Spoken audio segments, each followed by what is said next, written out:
Good morning, student. Today I am going to start new chapter, that is rural development. In this chapter, I will discuss first thing is the challenges of rural development. Challenges of rural development. Second topic is the lingering challenges of rural development,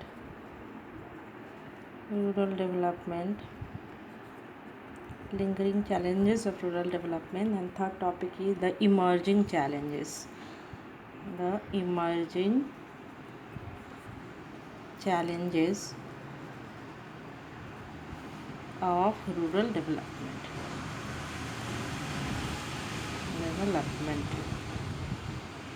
I will discuss each topic one by one. This topic are first one is challenges of rural development, second is lingering challenges of rural development, and third one is emerging challenges of rural development. Okay, first topic, I'm going to start first topic, that is challenges of rural development. Before I start this topic, I will discuss the basic concept, that is what does rural development mean? What does rural development mean? What does rural development mean?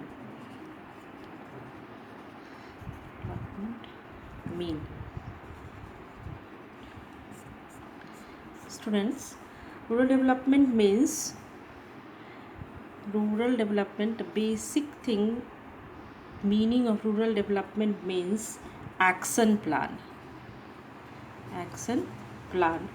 Rural development means an action plan for the social and economic growth.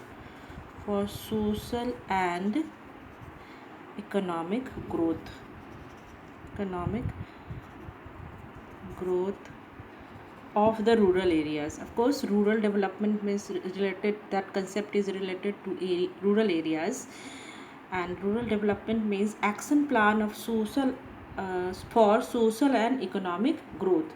The action plan is to focus on the lingering and emerging challenges in rural areas. The principal lingering challenges are, what are the principal lingering challenges of rural development are like challenges of rural credit, challenges of rural marketing, emerging challenges of rural development are like exploring option for sustainable livelihood rather than farming, and the challenges of organic farming. And challenges of organic farming, that is excluded from your syllabus for this session, because CBSE deleted this topic, that is organic farming. So now I will discuss what are the lingering challenges of rural development.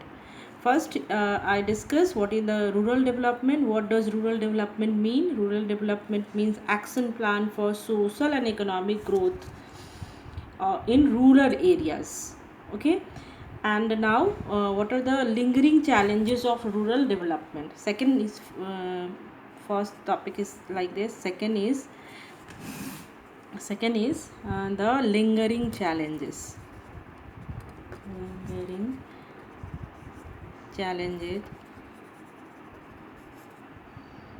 of rural development.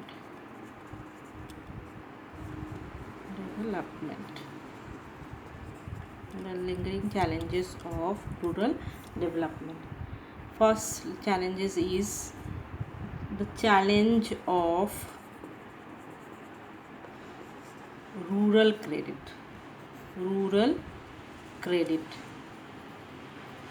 Like rural credit means credit for farming. Farmer used to take credit just basically the main reason is for farming. Credit is the lifeline for farming activity in rural areas, because credit is very important for farmers, and especially in rural areas, because there is two reasons. Because most farming families, first reason is why credit needed for farmer. The first main reason is because most farming family in India Most farming family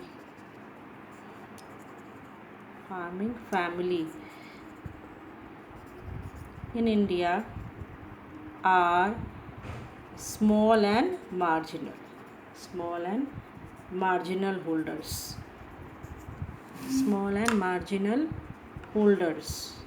Landholders.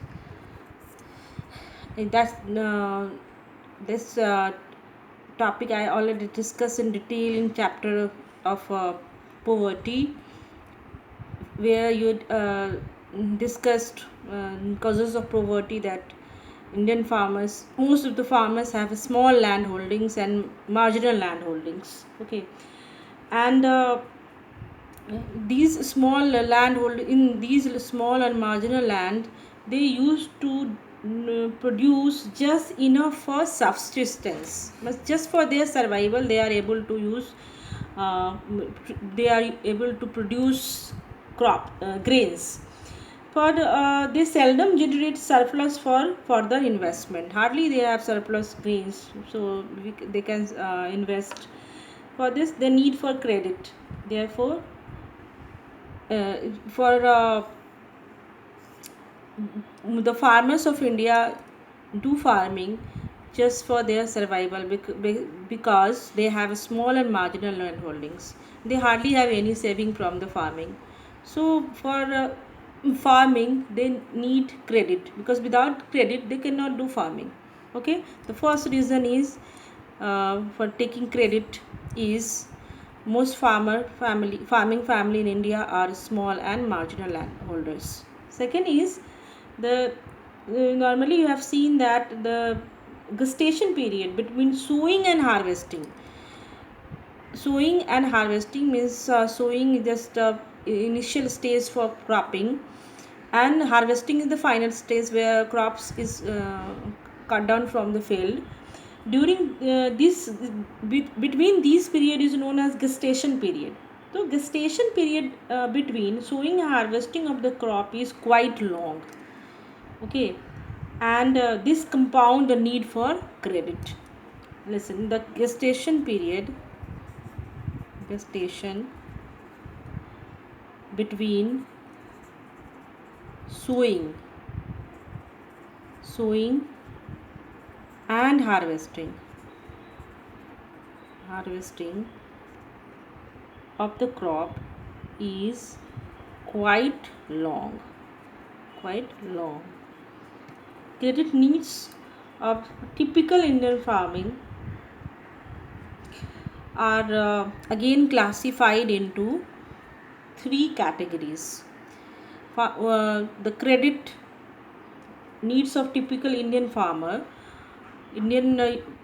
used to take credit, and that credit is classified into three categories. Here I am writing, that is three categories. Again I repeat it.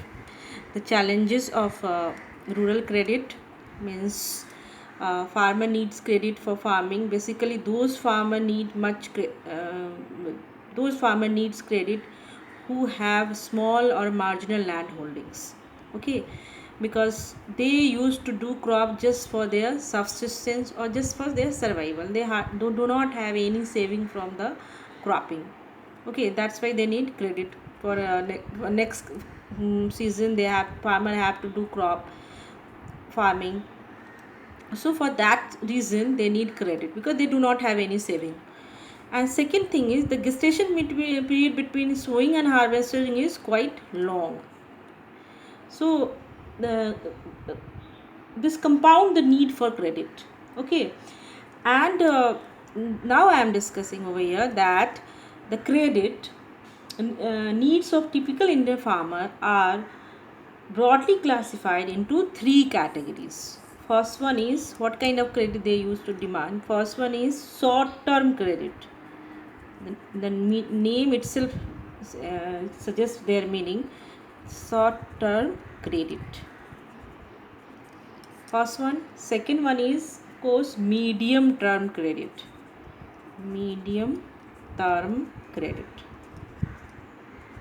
And third one is long term credit. Okay, student, you must understand very clearly that credit, farmer needs credit, and this credit is categorized into three types. First one is short term credit, second one is medium term, and third one is long term credit. Now what is short term credit? Is basically required for purchase of inputs. Short term credit for short period of time, credit needs for short period of time. Or why the farmer uh, demand short term credit? Because short term credit is basically required for purchase of inputs like seeds, fertilizer, pesticides, insecticides, besides making payment of electricity bills. Okay, these are the raw material for farming. And the small and marginal farmers, I discuss, small and marginal farmers hardly save enough to fulfill their short term credit needs. Hence, the need for credit, and this loan are arranged generally for period ranging between 6 to 12 month. You must remember 6 to, okay, I am cleaning here. You must remember the time period. Okay, for short term credit for 6 to 12 month. 12 month. Okay, and now medium term credit is required. Why farmer demand credit? Why farmer required credit? Because for medium term, because medium term credit is required for purchase of machinery, constructions of fences, and digging the wells. Such loans are raised generally for period between 12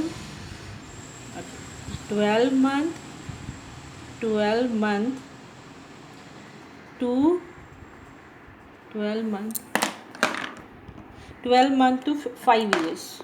12 month to 5 years.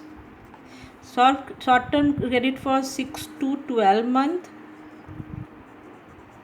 6 to 12 month, and medium term credit for 12 month to 5 years. Short term credit basically required for purchase of inputs like seeds, fertilizer, pesticide, insecticides, which are raw material for farming. And medium term credit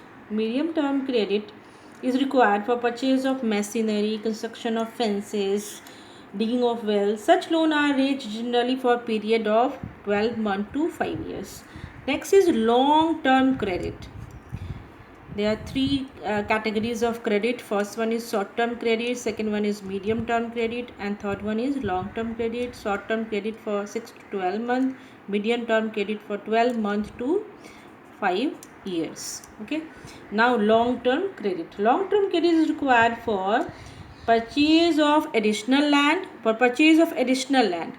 okay, and for carrying out permanent improvement on existing land. The period of such land loans ranges between 5 to 20 years.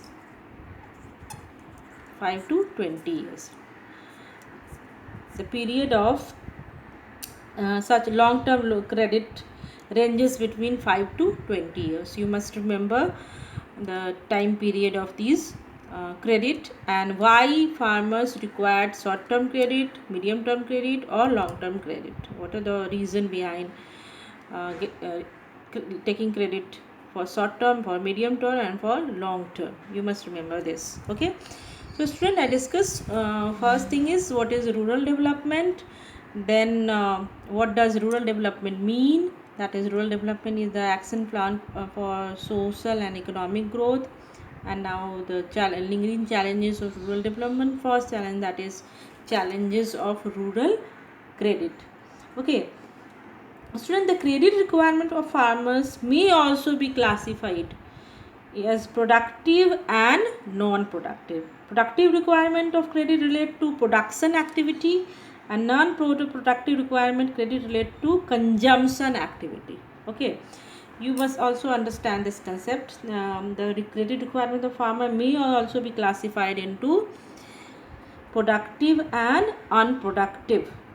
Productive requirement of credit relate to production activity, and unproductive requirement of credit relate to consumption activity. Okay, now I am discussing over here credit, rural credit. Okay, so what are the sources of rural credit? From where the farmer can get credit or loan? Okay, so now I will discuss sources of rural credit, from where the farmer can get loan. Okay, now student, sources of rural credit. Okay, the sources of rural or agriculture credit are again broadly classified as, first one, that is institutional source, institutional, and second one is non-institutional.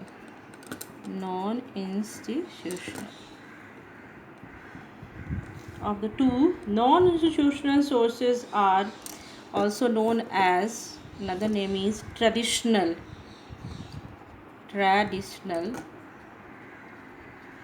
or conventional sources, while the institutional sources are known as, another name is modern and emerging sources. Okay, they are sources of rural or agriculture credit are classified as, first one is institutional, second one is non-institutional. Non-institutional sources are known as traditional or conventional sources, while the institutional sources are known as modern and emerging sources. So first I will discuss, of course, non-institutional sources. Okay, non-institutional sources, that is another name of non-institutional sources, that is conventional and traditional sources. Okay, so who are non-institutional sources? Like first one is landlords. Second one is village traders.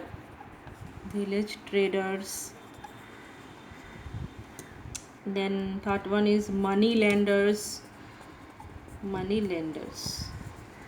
Are the three important, these are the three important source of non-institutional rural credit in India. Traditionally, most credit need of the farmer were met through these sources. Traditionally, okay. Non-institutional sources accounted for 93% of total borrowing of the farmers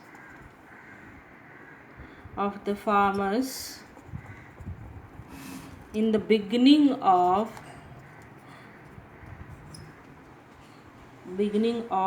first 5-year plan. But by 1981, the institutional sources emerged as the principal channel of rural credit. Till 1981, farmer used to take credit from most of the borrowing.